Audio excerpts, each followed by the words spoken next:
Halo Benusian, selamat datang di kelas Production and Operation Analysis. Perkenalkan, nama saya Sartika Rini. Pada kesempatan kali ini saya akan membahas topik kelima mengenai inventory control untuk permintaan yang tidak pasti. Di mana learning outcome dari mata kuliah ini adalah untuk mahasiswa mengerti konsep inventory di lapangan nantinya seperti di manufaktur dan di tempat lainnya. Selain itu, mahasiswa juga dapat mengimplementasikan konsep inventory itu sendiri sebagai alat bantu pengambilan keputusan dari manajemen perusahaan. Baik, mari kita mulai. Apa itu pengendalian persediaan? Yaitu usaha-usaha yang dilakukan oleh suatu perusahaan termasuk keputusan-keputusan yang diambil sehingga keputusan akan bahan untuk keperluan proses produksi dapat terpenuhi secara optimal dengan resiko yang sekecil mungkin. Berikutnya adalah usaha-usaha penyediaan bahan-bahan yang diperlukan untuk proses produksi sehingga dapat berjalan lancar, tidak terjadi kekurangan bahan, serta dapat diperoleh biaya persediaan yang sekecil-kecilnya. Tidak terlalu besar atau tidak terlalu banyak, juga tidak terlalu kecil atau tidak terlalu sedikit, namun sesuai dengan kebutuhan. Adapun tujuan dari pengendalian persediaan adalah untuk membantu kelancaran produksi, melayani kebutuhan perusahaan akan bahan-bahan atau barang jadi dari waktu ke waktu. Menjaga jangan sampai perusahaan kehabisan bahan sehingga menyebabkan terhentinya atau terganggunya proses produksi. Berikutnya adalah menjaga agar keadaan persediaan tidak terlalu besar atau berlebihan sehingga biaya yang timbul dari persediaan juga tidak terlalu besar.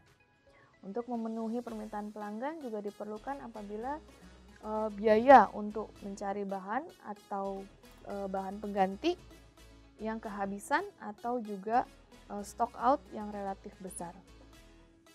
Fungsi dari pengendalian persediaan itu sendiri adalah untuk melayani kebutuhan perusahaan akan bahan mentah atau barang jadi dari waktu ke waktu dengan kondisi sebagai berikut.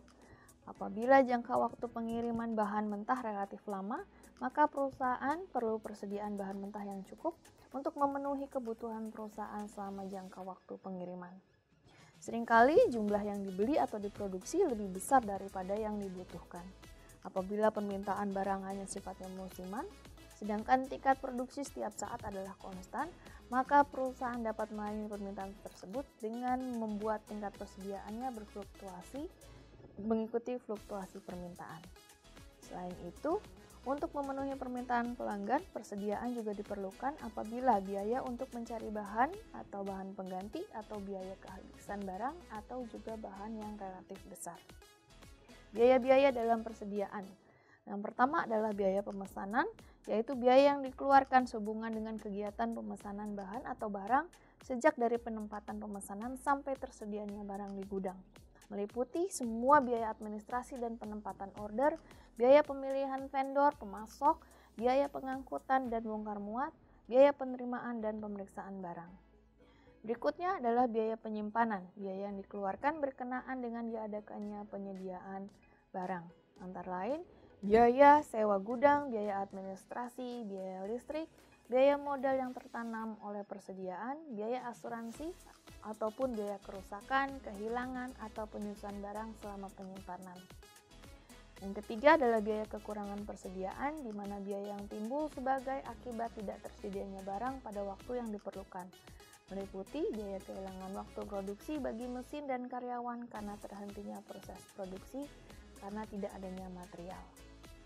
Adapun metode dan model pengendalian persediaan. Yang pertama, metode menggunakan matematika dan statistika sebagai alat bantu utama dalam memecahkan masalah kuantitatif dalam sistem persediaan.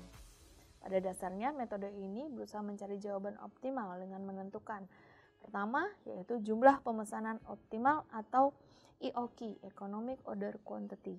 Yang kedua, titik pemesanan kembali atau reorder point. Yang ketiga adalah jumlah cadangan pengaman atau safety stock yang diperlukan. Metode-metode tersebut mempunyai formula-formula yang spesifik di mana bisa dipakai dengan metode inventory control yang sifatnya adalah probabilistik, yaitu menggunakan metode P, price, dan metode Q atau quantity.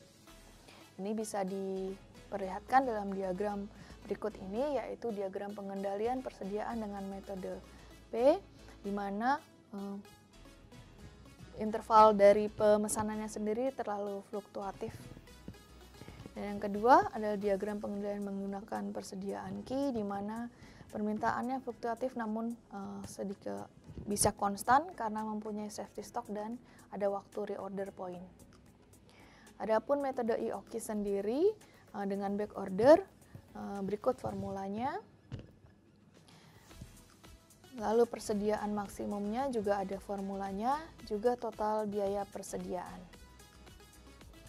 Untuk reorder point adalah posisi persediaan yang ditentukan sebagai batas untuk melakukan pemesanan ulang.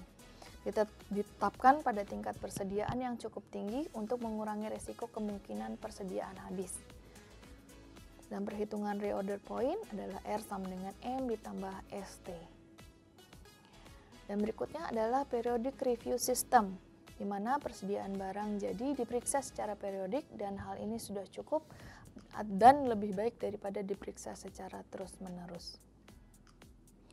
Periodic review system ini dilakukan sebesar selisih persediaan, di mana jumlah pesanan dari satu periode ke periode yang lain akan berbeda-beda tergantung dari berapa besar laju perubahan permintaan atau laju pemakaian persediaan. Sistem ini juga dikenal sebagai sistem pengisian persediaan atau sistem selang tetap atau sistem yang bersifat siklik.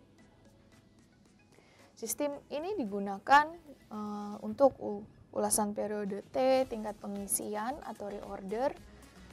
Juga digunakan rumus-rumus sebagai rata-rata konsumsi setiap periodenya. Ini diagramnya kurang lebih. Baik, dari sini dapat disimpulkan bahwa setiap perusahaan harus memahami konsep pengendalian persediaan agar dapat memecahkan setiap masalah yang dihadapi berkaitan dengan biaya dan jumlah penyimpanan. Yang kedua, bahwa setiap perusahaan dapat menentukan strategi yang direncanakan untuk dapat meningkatkan pelayanan yang lebih tinggi. Baik, Binusian, demikian sedikit penjelasan mengenai topik kelima kita, mengenai inventory control untuk permintaan yang tidak tertentu. Semoga dapat dimengerti, dipahami, dan juga bermanfaat. Terima kasih.